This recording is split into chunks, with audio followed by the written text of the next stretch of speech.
Dear Nigerian salons, we need to talk. I love you guys because I mean, you're the reason behind the glow, all the beauty when we attend weddings, when we go for conventions, when we attend birthdays, and even for our everyday, day to day glam and look. I mean, with the little makeup I have on, can you see my hair? I just got my hair done and my nails done, just all glammed up to always look good and put together, and presentable every single day. But my darlings, let me tell you something, going to the salon now in Nigeria in this year 2026, before now and beyond, is not just an errand. It is a journey, both physically, emotionally, and of course, if you have other salon pet peeves aside the one that I'm going to be talking about, or you've also had similar experiences with the things I'm going to be sharing with, please let me know in the comment section below.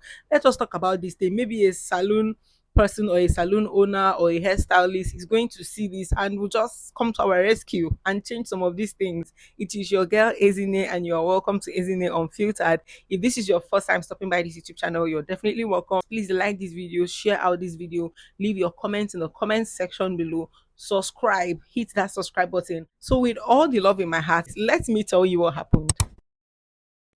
Now, there's this one time when I booked, okay, an appointment with my hairstylist. I was going to go and see her, and on that particular day, we had booked for 9 a.m. So I called very early in the morning, I think past 6 or past 7. Okay, there was this one time when she told me to come by like 11 a.m. because she wanted to quickly, clean her shop and do some sanitations before she started attending to customers. And I was like, okay, fine, I like that for you. So tell me why I get to the salon and this woman is telling me, oh, customer, welcome. I'm almost done. And then I look at the hair that she's telling me I'm almost done. And the hair has only just gone halfway. And she's actually braiding that hair.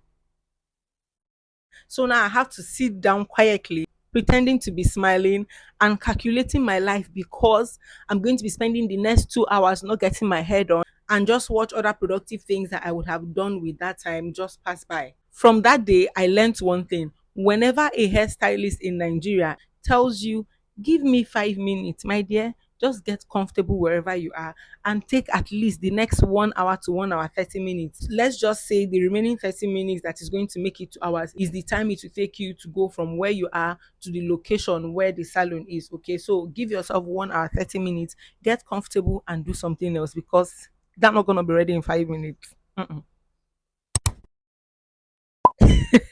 There was another time my hairstylist had booked me for 1 p.m. So I walked in confidently into the salon thinking, oh, it is going to be my turn. Once I get there, even if she's, making a hair, she's probably just rounding up and it's going to be my turn. So tell me why, as I'm walking into the salon, I noticed that three other ladies are walking into the salon, and maybe there's one other elderly woman who looks like she even knows this hairstylist more than me because of the kind of conversations they have, how they flow in their conversations, and they're also sitting comfortably and sitting pretty, waiting for their turn. Ha, what is going on here? And then randomly acting like I don't know what is happening, or like I didn't just come there to make hair. I realized that we were all given the same time to come and make our hair, and maybe about two of us is going to braid our hair, the other one is going to wash, she's going to do pedicure, is going to do everything, and she will want them to attend to her and finish everything before attending to the next person. Now the stylist now started rotating her head like a clock that got bad, and that is how you end up starting your hair by maybe 1:30 p.m. after insisting and fusing and realizing that, oh, you were the first person she confirmed, for 1 p.m. But a hair that was supposed to take you 1 hour max, so you see, you start at 1 p.m. and you end your hair by 2 p.m. or 2:30 max. You realize that after touching your hair randomly and touching the other person's hair randomly and touching the third person's hair randomly and touching the fourth person's hair randomly, you're still not done with your hair and you're stuck in the salon by 4:30 p.m. It really builds your character because you're gonna learn to be what? To be patient, especially if you've already paid some advance for one reason or the other, maybe the materials that are going to be used to make your hair. You are gonna be patient. Very, very patient. Now let's talk about those hairstylists that are always on their phone while braiding your hair. They will have one hand on your scalp, the other hand pressing their phone and actually laughing. Like somebody is chatting with you while you're making my hair. You're comfortable, smiling, laughing, happy. And sometimes they even want to, randomly just talk to you and give you a part of this, like, hey, this guy they crazy, or this girl, something they worry for, like, hello. Meanwhile, the hand you have on my scalp is now doing zigzag. My hair that was so smooth and silky and everything is now becoming rough, looking like I have a lot of undergrowth on my hair from the gentle pulling back and forth while you are pressing your phone. And I'm there wondering, is my hair now a practicing board? Like, are you doing this on purpose or you're just clueless? Sis, focus on my hair. Now, the reason why this one will always forever be funny to me, okay, you guys, and I always look forward to this particular experience because I always like the look on their face when they realize that you could hear all they were saying this whole time. Like, for example, you could be making your hair, whether braiding or, fixing or getting an installation. And while the hair is, going on, if people are talking and chatting, and then somebody comes into the salon, after like 2 or 3 minutes, they switch dialect and they begin to talk, especially these Yoruba people. They'll begin to speak Yoruba and they start talking about your hair, talking about your personality, talking about your bag, just talking about some things random about you. Then they tell a particular joke and then you actually laugh out really loud and then it hits them like, ah, auntie, ṣé ń gbọ́ nǹkan tá à ń sọ ni? Mi ò gbọ́, mo kàn ń gbọ́ díẹ̀díẹ̀ ni. I always love the look on their face when they realize that I can actually hear everything they've been saying, especially when they've actually been like bad mouthing or saying very negative things about you. I'm not trying to do any tribal name calling or anything, but Yoruba hairstylists are very, very fond of this one. They will switch languages and start insulting you, insulting and saying all sorts of random negative things that they know they cannot say in English to you. And they just assume automatically that you cannot hear what they are saying. Hmm. This one is something that I can still not understand till this day. We agree on how much you're going to charge for your workmanship, not for the attachments and other things that I'm getting alongside while making my hair. Okay, we have an agreement that you are going to make this hair, let me say for 10K. And then while you are, you know, one third into my hair, okay, or halfway into my hair, you say, oh auntie, this your hair is too full or it's too thick, this that 10K will not work, oh, it's going to be 12K or it's going to be 15K, or auntie, this your scalp is big, oh, and you don't have plenty hair like that, so do you know what is going to take me to make this hair still look very good, and and nobody will even know that you have a big skull or anything like that. Biko, was my hair hiding in the shadows before? So why is the price now developing character and changing midway, okay, into the hair or into the business of the day? My sister, stick to business, oh. Just say the price from the beginning. If you need to touch my hair to know the texture of my hair, to know the actual size of my scalp, please do all your research and findings before you dig that comb into my hair, because once you start, ihe ọbụla ekwetere na mbụ bụ ihe m ga-akwụ, mma ntinyekwe gị extra 1 naira, except I decide to become just very generous and I decide to give you some tips outside the price that we discussed. But changing price mid hair is not going to do anything. I didn't start getting this experience until I transitioned from, having treated relaxed hair, permed hair to natural hair. Have you ever met these hairstylists that detangle your hair as if it is the cause of all the problems they have in their life? Like someone told them that that is the only therapy they need to help themselves out of depression or out of whatever trauma they might be going through in their life. And it really hurts personally because, sis, my scalp is burning, is aching me. My hair is very soft, right? But by the time you put comb and you want to comb it, hey, hey, on our foam kagini, and then you see them, and the worst thing, they'll go and select the smallest comb that they have. You guys, I'm like, please use the big comb. No, no, that big teeth one, yes, yes, that big one. Because tell me why you will have a comb like this.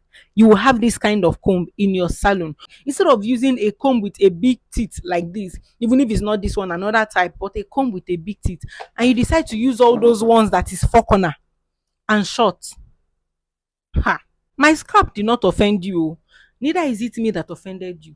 In fact, it's even possible that we've never met and that is our first time of meeting. Because it is not war. You are not fighting any spiritual warfare on my head. This one used to happen to me a lot some time ago until I started learning how to speak out, because what they do is they allow you get familiar. Okay, when I say familiar, I mean you come to the salon the first time, you sit down when it's your turn, and they make your hair from start to finish. You're done, you pay, and you go. You come the next time, they do the same thing. By the third time you are coming, they start your hair, they pick out this place after plating the first two or braiding the first two and three. They leave your hair and say, oh auntie, no vex, make I just quickly wash the hair. From washing the hair, you see that they are blow drying it and doing this special one that they do with rollers that takes it, these tiny rollers that takes a lot of time. From there, as they're doing, I say, hey auntie, sorry, you know vex, I won't go soon finish. Before you know it, they are saying, okay auntie, now just so that you know go waste time, they start picking that person's attachment.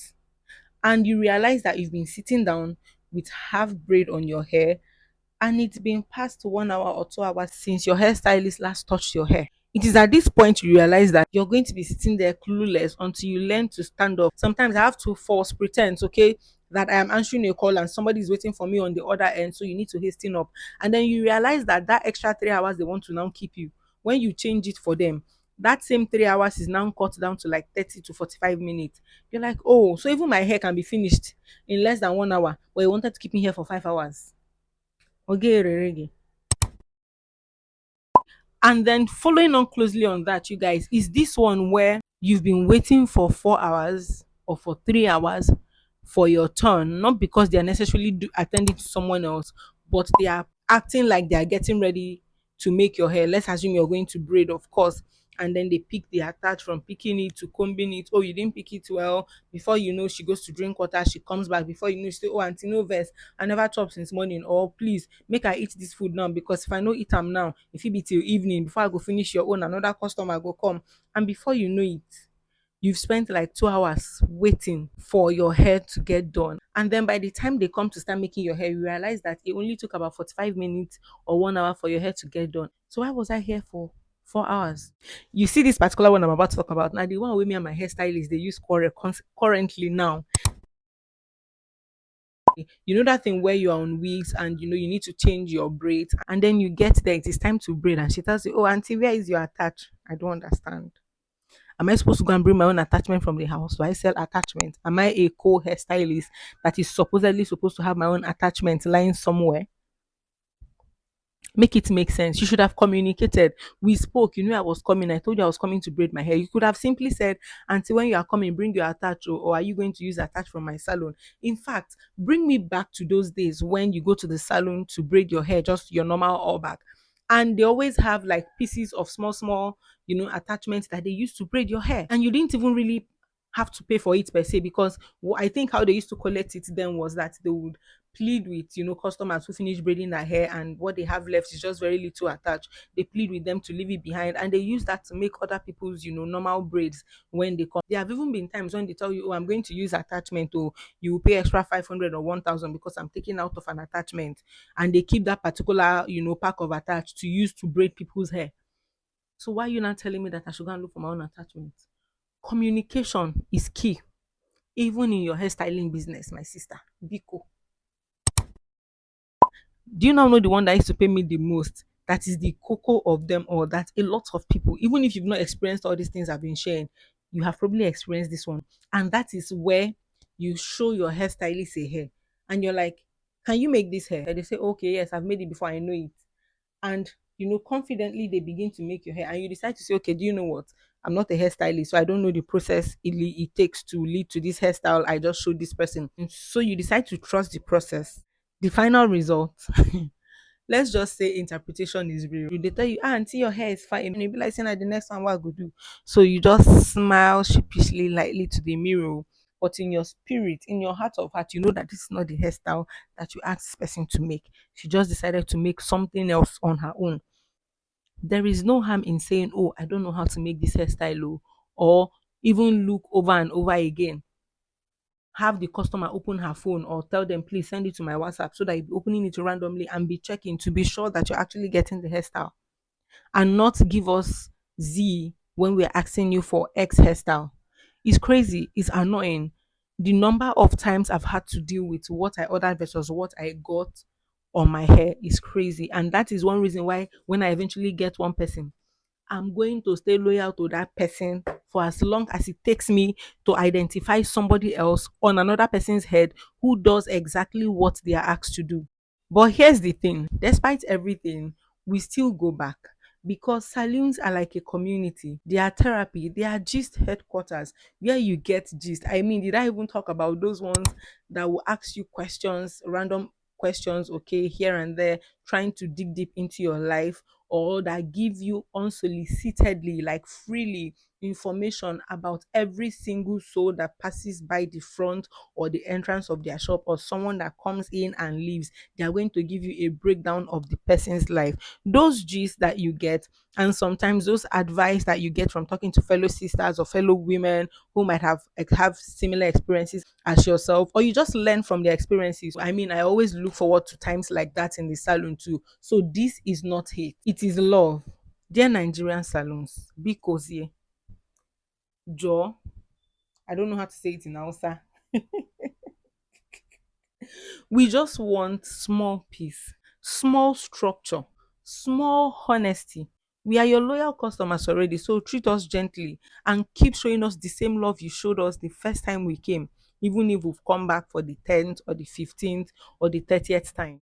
So, you guys, tell me your salon experiences in the comment section below. That one salon experience that changed your life, you guys. Let's gist in the comment section. And if you're a hairstylist watching this, please don't block me. Please still subscribe if you have not subscribed yet. Peradventure, you're still trying to decide if you want to subscribe to this channel. Biko, Biko. And of course, you guys, still like come your way in the next one. This is your girl, Ezinne, signing out.